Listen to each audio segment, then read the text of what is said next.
안녕하십니까. 인사이트 컨설팅의 노광진 지도사라고 합니다. 오늘 제가 강의 드릴 내용은 창업자들이 초반에 이제 궁금해하는 것들, 창업을 하면서 꼭 알아야 하는 것들, 그런 것들을 알고 있으면 쓸모있는 유익한 잡지식이라는 주제로 알쓸유잡이라는 강의로 제가 설명을 좀 드리겠습니다. 제가 소속되어 있는 기관이나 이거는 다한 것 같습니다. 일단 알쓸유잡에서 우리가 먼저 짚고 넘어가야 되는 것은 정보정책 관련된 이런 다양한 제도가 어떤 식으로 흘러가고 있는지를 알고 있어야지 그 정보들을 저희가 알고 거기에 맞춰서 대응을 하실 수가 있습니다. 그 정보정책에 대한 이슈가 대표적인 것은 기술혁신형에 대한 창업을 지원을 전폭적으로 확대를 한다는 것과 그리고 생활혁신 창업에 대한 부분도 별도로 확대를 한다는 내용입니다. 이 생활혁신이나 창업이라고 하는 거 생소하신 분이 있을 수도 있는데 저희가 보통 기술 창업이라고 하는 거는 벤처 창업이라든지 스타트업을 원래 표명하는 그 용어로 아마 인지를 하실 겁니다. 근데 생활혁신형 같은 경우에는 왜 기술만 지원을 해주냐 라는 이야기가 많이 나왔기 때문에 이런 분들을 대비해서 생활력과 밀접한 그런 제품들을 이제 개발하거나 그런 걸 사업하는 분들을 지원해주는 사업들이 별도로 나왔다고 생각을 하시면 됩니다. 그리고 세 번째로 나와 있는 게 창업 친환경적인 환경을 조성을 해준다는 겁니다. 요거 같은 경우에는 약간 세금적인 부분이 해당이 될 수가 있는데 보통 창업을 하실 때 가장 고민을 하시는 게 내가 세금을 어떻게 계산을 하지? 나중에 얼마나 많이 내지? 이런 걱정을 많이 하시는 분들이 꽤 많습니다. 근데 그런 부분을 전부 다 완화시키고자 하는 내용들이 바로 창업 친화적인 환경을 조성한다는 내용 안에 포함이 되어 있습니다. 자, 첫 번째 내용으로는 여러분들이 알고 있는 팁스라고 하는 프로그램을 알고 계실 겁니다. 근데 그거는 아마 진입장벽이 높아서 여러분들이 접근하시기는 어렵다라고 생각하실 수도 있었는데 이제 앞으로는 이 팁스에 대한 장벽을 좀 허문다라는 내용이라는 거죠.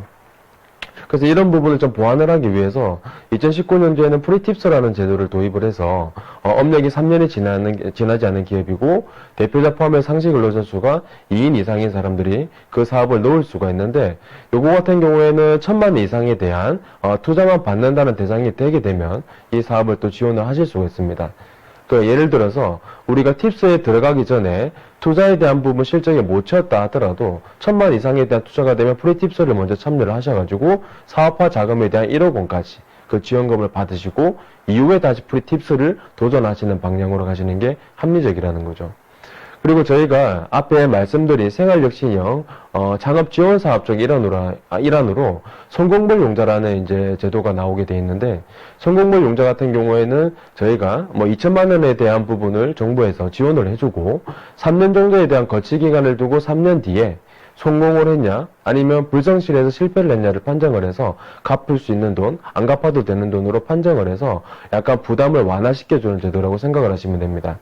그리고 저희가 많이 알고 있는 청년몰 제도 같은 경우에도 과거에는 개별 지원으로 진행을 하다가 이제 청년몰로 확대가 됐다가 이제는 복합적인 청년몰로 조성을 해서 요거를 좀 대폭적으로 안에 있는 창업 생태계를 조성을 한다는 내용이 골자라는 겁니다.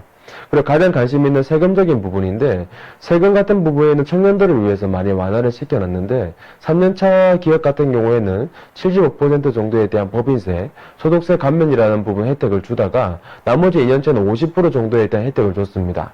근데 요거조차도 뭔가 모자라다라는 이제 이야기가 많이 나와서 이제는 이제 5년 동안 창업자들한테 100%에 대한 세금 감면해준다라는 혁신적인 세법 개정안을 냈다라는 거죠.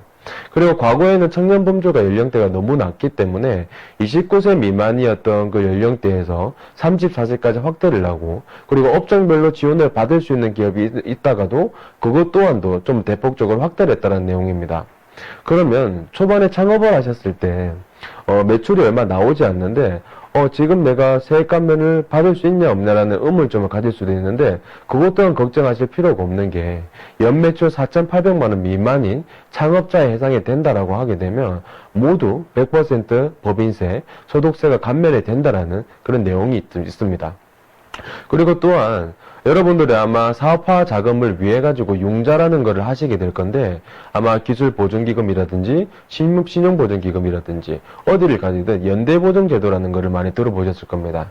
근데 연대보증에 대한 부분이 부담으로 많이 작용을 해서 사업을 하실 때 뭔가 신경을 쓰이거나 아마 그 부분 때문에 뭐 쭉쭉 치고 나가시지 못하는 경우가 많았을 건데, 2018년도 4월부터 이 연대보증제도는 완전 폐지가 됐고, 기존에 보증을 받거나 융자를 하고 계신 분들도 5년 동안 기간을 두고 그거를 전부 다 폐지를 시킨다는 골자가 이 정책 방향의 내용입니다. 그리고 이게 정책에도 세금 혜택을 볼 수 있는 이 업종은 보시는 바와 같이 1번부터 32번 정도까지에 대한 업종으로 확대가 됐는데, 아마 대부분 창업기업들은 이 업종에 해당이 된다라고 보시면 되고, 그리고 이 100% 감면에 대한 세제 혜택을 볼 수 있는 조건이 2018년도 5월 29일 그 사업자 개시일 이후에 창업한 자가 대부분 해당이 된다라고 보시면 됩니다. 그리고 또한 저희가 창업을 할 때 보면 요새는 뭐 관광 쪽이라든지 반려동물 사업이라든지 그런 업종들을 창업을 많이 하게 돼 있는데, 과거에는 이 업종에 대한 부분이 좀 명확하게 구분이 안 돼 있다 보니까, 그래서 이 부분을 좀 더 디테일하게 구분을 해주는 게 필요하다는 그 내용으로 이렇게 업종에 대한 부분을 좀 더 완화를 하고, 창업을 할 때 규정 이런 것들도 좀 더 축소를 시키지는 그런 역할을 이제 개선이 되었습니다. 그리고 사회적 기업에 대한 관심이 많은 분들도 있는데, 사회적 기업은 6개월 이상에 대한 실적이 있고 거기에 대한 대비해가지고 신청을 해가지고 인정을 받는 제도가 됐었는데, 그 부분 또한 진입장벽이 높다라고 해서 이제는 6개월이라고 하는 영업 실적에 대한 부분을 폐지를 시키고, 6개월 미만에 대한 뭐 실적이 있다 하더라도 충분히 넣어서 사회적 관련된 업무를 하거나 아이템을 개발한다라고 하게 되면 인정을 받으실 수 있게끔 확대가 됐다는 내용입니다. 그리고 청년 추가 고용 지원금이라고 있는데, 요거 같은 경우에는 보통 우리가 가장 사업을 할 때 부담을 갖는 게 인건비입니다. 근데 그 인건비에 대한 부분을 완전 또 어느 정도까지에 대한 보완을 줄 수 있는 하나의 방편책이라고 생각을 하시면 되는데, 요거는 이제 청년 범죄에 대한 신규 인력을 채용을 했을 때 한 명당 채용 인력당 연에 900만 원까지에 대한 지원을 해주고 최대 3년까지 그 부분을 확대를 시켜준다는 내용입니다. 과거에는 이거 매월 이 부분을 지원금을 신청을 해서 받게끔 구조가 돼 있다가 이제는 6개월 단위로 신청을 해서 자금을 받는다라는 구조로 바뀌었습니다. 근데 좀 더 8월 20일부터 해가지고 개정이 됐다는 내용이 있었는데, 요거는 이제 저희가 인력 초과금에 대해서 계속적으로 지원을 해준다는 내용이었다가, 이제는 30인 미만의 소기업은 당연히 추가 인원에 따라서 계속 지원을 해주는데, 30일 이상에서 99인부터는 2명당 하나에 대한 인력으로 해서 변경이 됐다는 내용이고, 그리고 100인 이상의 기업들은 3명을 채용했을 때 1명을 지원해주는 내용으로 변경이 됐다는 내용입니다. 그렇게 이런 식으로 해서 인건비 지원에 대한 제도들을 좀 더 활용을 해주시면 고용비, 그 다음에 인건비에 대한 부담을 조금이나마 완화를 시켜주실 수 있을 겁니다. 그리고 중소기업을 다니시고 있는 이제 고용 직원분들이 아마 이 부산 거주지에서 근무하시는 분들도 있겠지만 타지에서 근무를 하다 보니까 아니면 월세라든지 아마 전세에 대한 그런 숙소를 구해야 되는 문제가 있을 겁니다. 그리고 생활자금이 부족한 분들도 있을 거고요. 그런 분들을 위해서 정부에서는 이런 식으로 대출에 대한 부분을 대폭적으로 확대를 해서 저리의 금액으로 운전자금을 빌릴 수 있게끔 이렇게 지원을 하고 있다는 내용입니다. 그 다음에 저희가 또 알아야 되는 거는, 이런 식으로 정책 방향이 흘러가는 거는 저희가 인지를 하고 있기 때문에 이제 저희가 본격적으로 어떤 거를 기술을 개발을 해야 되고 어떤 사업을 지원을 받아가지고 해야 되지 않겠습니까? 그래서 그런 걸 위해서 우리가 보편적으로 접근이 가능한 R&D 중에서도 그게 바로 창업성장기술개발 사업이라고 하는 R&D 기술개발 사업이 있습니다. 이 사업 같은 경우에는 보통 1차에서 6차 정도까지에 대한 다양한 이제 월별로 분야별로 쪼개서 지원을 해주게 돼 있는데, 아마 일반적으로는 디딤돌 창업과제라고 해서 자율공모과제라는 개념으로 인지를 하고 계시면 됩니다. 그래서 대부분 이 자율공모과제가 초기 창업하시는 분들이 지원을 하실 수 있는 건데 2월, 3월, 6월 8월 달에 아마 여러분들이 지원을 해서 원하는 부분을 내 사업은 이런 식으로 하고 이렇게 개발을 하겠다 라고 해서 선정이 됐을 때 1억 5천까지에 대한 지원금을 받으실 수 있는 획기적인 사업이라고 보시면 됩니다. 근데 요 R&D 사업은 그냥 우리가 지원을 한다고 선정이 되는 게 아니라 저희가 준비를 해야 되는 단계가 좀 많이 필요하다라는 거죠. R&D 사업을 위해서는 저희가 뭐 다른 데 취업을 하거나 취직을 했을 때에 대한 뭐 이력서를 보면서 이 사람을 판단하는 것처럼 외부 정보기관에서도 이 기업이 어느 정도의 역량이 있는지를 판단하는 근거가 사업 아이템도 있고 대표자의 역량, 팀원에 대한 역량도 있겠지만 기업이 가지고 있는 외형적인 인정 요소, 가점 요인들을 또 지켜본다는 거죠. 그 대표적인 요소가 바로 ISO라든지 기업보설연구소 또는 연구개발전담부소라든지 그 다음에 벤처 인증이라든지 3년차 넘은 기업들은 이노베이지 기업들이 대표적으로 해당이 됩니다. 그리고 우리가 R&D를 이제 사업을 참여하기 위해서는 가장 또 유념을 해주셔야 되는 게 내가 이 아이템으로 어떤 걸 개발을 하겠다라는 것까지는 좋은데 그 아이템이 기존의 정보 지원을 통해 가지고 수혜를 받은 그런 아이템이라고 했을 때는 중복 수혜라고 해가지고 나중에 최종적으로 탈락이 될 수 있는 그런 문제점이 발생을 할 수 있습니다. 그래서 이 부분을 선행 연구에 대한 부분을 꼭 검토를 해주셔야 되는데 요거는 이제 NTIS라고 하는 국가과학기술지식정보서비스라고 하는 사이트를 통해서 여러분들이 개발하려고 하는 연구 과제에 대한 부분, 목표, 기대 효과들을 기재를 하신 다음에 이 부분을 체크를 하실 수가 있습니다. 그럼 저희가 앞에서 설명드린 것처럼 저희가 3종 세트라고 하는 기업 인증 요소, 그 중에서 우리가 먼저 가장 살펴봐야 될 게 바로 이 연구소, 요걸 어떤 식으로 설립을 해야 되는지를 약식으로 제가 간략하게 설명을 좀 드리겠습니다. 연구소 같은 경우에는 지금 과기통신부 산하에 있는 한국산업기술진흥협회에서 관장을 하고 있다고 보시면 됩니다. 이 연구소 제도 같은 경우에는 중소기업에서 연구를 열심히 하고 있으니까 내가 열심히 하니까 혜택을 줄게 라고 해서 만든 인증제도라고 보시면 되고, 연구소를 설립을 하기 위해서는 지금은 웬만한 업종에서는 업종 때문에 안 되는 경우는 없고 내가 어떤 분야로 과학기술 분야를 연구를 할 것이냐 아니면 지식서비스 분야를 할 것이냐에 따라 가지고 그 부분이 구분이 된다라고 생각을 하시면 됩니다. 그래서 이런 업종에 대한 부분, 연구 분야에 대한 부분이 선택이 된다면 다음에 이제 물적 요건과 인적 요건에 대한 부분이 부합이 되는지를 판단을 해서 내가 인적 요건이 좀 부족해서 한 명 이상에 대한 전담 요원이 있다? 그럼 연구개발 전담부서. 소기업의 경우에는 내가 3명 이상이 있다 라고 하게 되면 기업보설 연구소를 설립을 해서 진행을 하실 수가 있습니다. 그리고 또한 창업 3년 미만 기업한테는 3명 이상에 대한 인적 요건이 부족한다 하더라도 2명 이상만 되더라도 설립이 가능하게끔 되어 있고, 벤처 인증을 받는 기업도 마찬가지로 2명 이상에 대한 전담 요원만 있다 하더라도 연구소를 또 설립이 또 가능하게끔 되어 있습니다. 또한 3년 미만 기업들은 대표이사도 마찬가지로 전담요원의 요건이 된다라고 하게 되면 그 인적 요건으로 포함이 돼서 수에 포함이 된다라는 거, 그거를 유념해 주시면 될 것 같습니다. 그 연구소를 설립을 할 때는 다양한 이제 서식들이 필요하게끔 되어 있는데, 대표적으로 1번부터 13번까지에 대한 서식들을 준비를 하셔가지고 R&D.OR.KR이라고 하는 시스템을 통해서 여러분들이 준비된 서식들을 올리고 서면 평가를 받는 구조라고 생각을 하시면 됩니다. 그 연구소 같은 경우에는 보시는 바와 같이 샘플링으로 조직 또는 확연하게 연구부서가 어떻게 분리가 되어 있다는 것을 이렇게 구분해 주셔야 되고, 연구소를 설립을 할 때는 이제 별도의 기업보설 연구소 조직이 이렇게 분리가 되어 있다는 것을 설명을 해 주셔야 됩니다. 자, 보는 거는 이제 저희가 샘플로 이런 식으로 만드실 수가 있다는 겁니다. 그리고 벤처기업 같은 경우에도 우리가 인정을 받으면 좋다라는 생각을 하실 수가 있는데, 벤처 인증을 보통 받을 수 있는 요건은 크게 4가지 유형으로 분류를 할 수가 있습니다. 벤처 투자기업이라든지 연구개발기업, 기술평가 보증, 그 다음 기술평가 대출기업, 이렇게 4가지로 분류를 하실 수가 있는데, 보통 보편적으로 여러분들이 많이 하실 수 있는 게 바로 기술평가 보증기업으로 접근을 많이 하실 겁니다.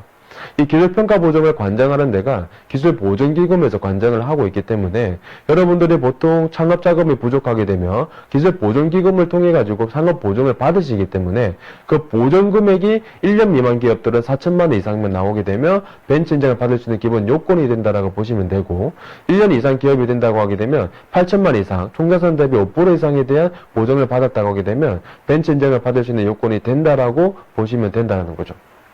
그래서 인정 요건이 된다라고 했을 때 내가 우리 기업들이 이런 역할로 해가지고 벤처 요건의 기본은 해당이 되구나. 그러면 다음 단계 바로 하셔야 되는 게 벤처인이라고 하는 사이트에 접속을 하셔서 다시 이제 벤처 인증을 받기 위한 기술평가 그를 의뢰를 하셔가지고 현장 실사라든지 기술사업 평가를 다시 받으셔야 됩니다. 그렇게 해서 60점 이상에 대한 점수가 나와줘야지 벤처를 받으실 수가 있다는 거죠. 이 벤처 인증을 받았을 때는 가장 큰 혜택은 대표적으로 조세 지원이라든지 자금 지원, 그 다음에 병력 특례, 특허 심사에 대한 우선 심사권을 준다라는 가장 큰 강점이 있습니다. 근데 벤처 인정을 받을 때 여러분들이 유념해 주셔야 되는 게 기본적으로 창업 중소기업에 대한 세제 혜택을 보신 기업이라고 하게 되면 이 기점을 연결해서 보시려고 했대. 창업 시점부터 해서 3년 이내에 벤처를 받으셔야지만 벤처 특례법에 벤처 인정에 대한 세제 혜택을 적용을 받으실 수가 있습니다. 그래서 3년이 하루라도 지난 다음에 인정이 나왔다. 그렇게 하게 되면 여기 나와 있는 세제 혜택은 적용 대상이 되지 않는다라는 거죠. 그래서 저희가 계획적으로 이제 창업을 하고 벤처는 이 시기에 받아야 되겠다라는 거를 좀 더 사업 계획을 잡았을 때 3년 이내에 받는 기점으로 잡아가지고 벤처 인증을 준비를 하셔야 된다는 겁니다. 그리고 이노비저 같은 경우에는 벤처하고 유사한 개념이라고 보시면 되는데 우리가 업력이 좀 3년 이상이 된 기업이라고 했을 때 이 기업들이 기술성이 얼마나 좋고 거기에 대한 부분을 평가받아서 기술 혁신 기업에 대한 부분을 인정을 받는 제도라고 보시면 됩니다. 그래서 이노비저 같은 경우에는 보통 일반적으로 온라인으로 자가진단을 걸쳐서 그 다음에 현장 실사를 통해서 자가진단한 게 실제로 맞는지를 검토를 받고 거기에 대한 실사에 대한 심사를 끝난 다음에 최종적으로 나와 있는 점수가 700점 이상이 나와줘야지만 이노비저에 대한 인정을 받으실 수가 있다는 거죠. 이노비저도 마찬가지로 이렇게 다양한 제도에 대한 R&D 지원이라든지 그리고 보정을 했을 때에 대한 그런 보정 수수료를 완화를 시켜준다든지 그 다음에 판로 지원에 대한 부분을 혜택을 준다든지 특허에 대한 우선 심사권을 준다든지 이런 다양한 혜택을 보실 수가 있다는 겁니다. 그리고 메인비즈라는 거 여러분들이 아마 처음 들어보실 분도 있는데 이거는 신용보증기금에서 관장하고 있는 인증이라고 보시면 됩니다. 경영혁신기업이라고 하는 인증을 주는 건데 이것도 마찬가지로 우리 회사가 우리는 경영혁신을 통해 가지고 뭐 산업 인프라에 대한 조성을 한다거나 아니면 매출 증대에 좀 기여를 하고 있다거나 이런 식으로 이제 경영에 대한 부분에 초점을 맞춰줘서 이 부분을 평가를 한다는 요소라고 보시면 됩니다. 마찬가지로 온라인으로 자가 진단을 하고 현장 시사를 통해 가지고 최종 평가를 하게 되어 있는데 이것도 마찬가지로 700점 이상에 대한 점수가 나와줘야지만 여러분들이 인정을 받을 수 있다는 이제 이유입니다. 인정을 받았을 때 또 다양한 혜택이 있는데 금융지원이라든지 중소기업 뭐 지원 사업에 참여했을 때 가점 요인으로 작용을 한다든지 그리고 광고료에 대한 부분 일부를 지원을 받을 수 있다든지 이런 다양한 혜택이 있는 인증제도입니다. 그래서 여러분들이 준비를 하실 때는 내 사업에 대한 아이템 개발도 중요를 하겠지만 나중에 사업에 대한 부분 확장을 위해서 이런 다양한 인증제도를 언제 취득을 하고 어떻게 하는지 이런 거를 면밀하게 파악을 하신 다음에 체계적으로 단계적으로 접근하실 필요가 있다는 겁니다. 그리고 저희가 사업계획서라든지 지원사업을 할 때 가장 큰 고민을 하시는 게 바로 시장조사에 대한 부분을 고민을 하실 겁니다. 보통 시장조사를 여러분들이 하셨을 때는 네이버라든지 구글을 통해서 보통 검색을 많이 하시게 되어 있는데 네이버와 구글에 대한 차이점을 간단하게 설명을 드리면 네이버는 보통 국내 중심에 대한 자료라든지 제품 유형, 기업 유형을 검색을 하실 때는 좀 탁월하게끔 검색이 잘 된다라고 보시면 됩니다. 근데 저희가 뭐 사업계획이라든지 어떤 자료를 찾을 때 이런 백데이터에 대한 부분이 잘 나오는 거를 뽑아야 되는데 네이버보다는 그게 오히려 구글 쪽에서 검색이 잘 되고 이 부분을 좀 더 우리가 원하는 자료를 빨리 캐치를 할 수 있다는 겁니다. 근데 구글을 검색했을 때 여러분들도 많이 느끼셨을 건데 내가 원하는 자료가 바로 나오지 않는다라는 것을 여러분들이 많이 느끼셨을 겁니다. 그래서 좀 더 제가 팁을 좀 드리자면 보시는 것과 같이 약간 고급 태그를 좀 활용하셔가지고 내가 원하는 자료 그 부분을 좀 더 손쉽게 찾을 수 있는 그런 역할을 하실 수가 있다는 거죠. 대표적으로 쌍따옴표가 붙게 돼 있는데 그 쌍따옴표를 붙이고 그 사이에 원하는 키워드를 넣었을 때는 그 키워드가 일치되는 100% 일치되는 그 자료를 검색해 달라라는 거로 이 태그가 붙는다라고 생각을 하시면 됩니다. 그리고 맨 마지막에 나와 있는 마침표가 있습니다. 점점이라고 하는 이제 마침표가 있는데 그 마침표는 우리가 알고 있는 것처럼 기간에서 물결 표시에 대한 역할이라고 생각을 하시면 돼요. 그럼 예를 들어서 우리가 위에 있는 이제 쌍따옴표를 하고 헬스케어 쌍따옴표로 한 칸을 띄우고 2016년도 점점 2019년도로 하게 되면 16년도에서 19년도에 대한 헬스케어가 들어가 있는 자료를 검색을 해달라고 해서 우리가 좀 더 쉽게끔 정확하게 자료를 검색할 수 있다는 겁니다. 그리고 이것뿐만 아니라 여러분들이 자료를 검색하실 때는 국회도서관이라든지 아니면 중앙도서관, NDSL, RISS라든지 이런 데이터가 산재하고 있는 사이트들을 활용하실 겁니다. 근데 우리나라에서도 이런 빅데이터 관련된 플랫폼들을 무료로 서비스해주는 데가 참 많은데 그중에 제가 여러분들이 좀 더 손쉽게 자료를 검색할 수 있고 활용할 수 있는 사이트를 좀 소개를 드리겠습니다. 그 NTIS에 기반을 해서 키스트라고 하는 정보기관들이 또 다르게 나와 있는데 기술기획 탐색이라든지 경쟁정보 분석 서비스라든지 산업시장 분석 시스템이라든지 이런 다양한 사이트들이 있습니다. K맵스라고 하는 사이트들은 여러분들이 어떤 아이템을 하고자 하는 그 업종과 관련된 전방위, 후방위에 대한 산업 관련된 자료라든지 그 시장이 어떤 식으로 형성이 되어 있는 데이터들을 좀 빅데이터 분석을 통해서 총망라하게끔 리포팅화 시켜주는 그런 플랫폼이라고 생각을 하시면 됩니다. 이 사이트를 좀 활용을 하시게 되면 여러분들이 이 산업과 관련된 부분이 어떤 식으로 연결고리가 되어 있고 이 부분과 관련된 데이터 그리고 산업 규모가 어떻게 되어 있는지를 좀 더 빠른 시간에 파악을 하시고 여러분들이 접근을 하실 수 있다는 거. 그래서 이 사이트를 무료로 사용을 하시면 됩니다. 이 사이트는 마찬가지로 키스트라고 하는 이 정보기관 사이트에 회원가입을 한번 하시게 되면 요거와 연관되어 있는 다른 사이트들 또한 여러분들이 전부 다 통합적으로 이용을 하실 수가 있습니다. 컴파스 같은 경우에는 경쟁정보 분석 서비스라고 해서 여러분들이 특허라든지 기술에 대한 부분을 강도 그리고 국내외 특허에 대한 특허 맵 분석 그런 것들을 전부 다 총망라하게끔 분석을 해주는 그런 자동화 시스템이라고 보시면 되는데 이거는 약간 매뉴얼 부분을 여러분들이 확인을 하셔서 사용에 대한 부분을 교육을 따로 받으시거나 아니면 매뉴얼을 보고 좀 더 활용을 좀 해보셔야지 좀 이 시스템을 이용을 하실 수가 있다는 좀 단점은 있습니다. 다음에 이제 토드라고 하는 기술기획 탐색 시스템이라고 있습니다. 내가 뭐 하고자 하는 그 아이템을 과연 이 시장에서 점유율이 어떻게 되어 있는지, 경쟁 구도가 어떻게 되어 있는지 그 부분을 표시를 내주는 빅데이터 플랫폼이라고 생각을 하시면 됩니다.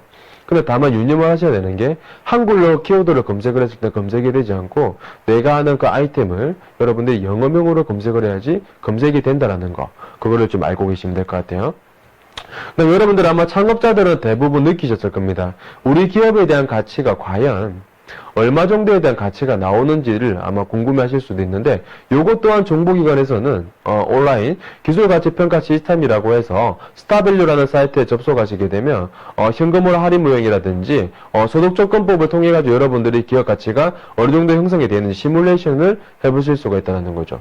이 사이트는 보통 초기 창업 기업한테는 해당이 되지는 않을 거고 아마 3년 미만이 도래되기 전에 내 기업이 어느 정도 성장이 했고 가치가 얼마인지를 알고 싶은 기업들이 요거를 보신다라고 생각을 하시면 됩니다.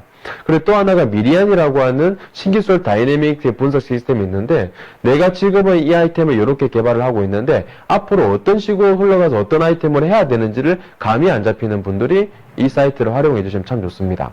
이 사이트에서는 정보기관에서 앞으로 지원해 주려고 하는 유망 사업이라든지 유망 아이템에 대한 부분에 대한 자료를 제시를 해주고 그 부분에 대한 근거한 관련 산업군이라든지 기술 정보들을 제공을 해주고 있기 때문에 여러분들의 앞으로에 대한 기술적인 확장이라든지 새로운 신제품 개발을 할 때 크게 도움이 될 수 있는 사이트라고 보시면 됩니다.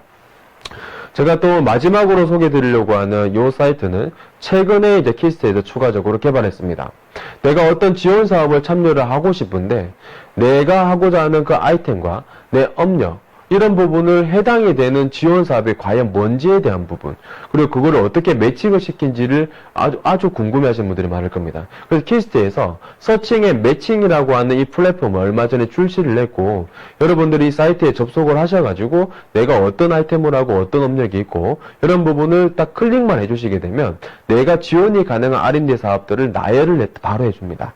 여러분들이 단계적으로 어떤 아이템을 통해 어떤 지원을 받아가지고 개발할 건지를 이 시스템을 통해서 아마 명확하게끔 계획을 수립을 하실 수 있다는 거죠. 자, 여기까지가 제가 이제 여러분들이 창업하는 기업들이 꼭 알아야 되는 알고 있으면 쓸모있는 유익한 잡지식에 대해서 설명을 드렸습니다. 여러분들도 아마 창업을 하셨을 때 크게 어려움은 없을 거라고 생각을 합니다. 이상 강의를 마치겠습니다. 감사합니다.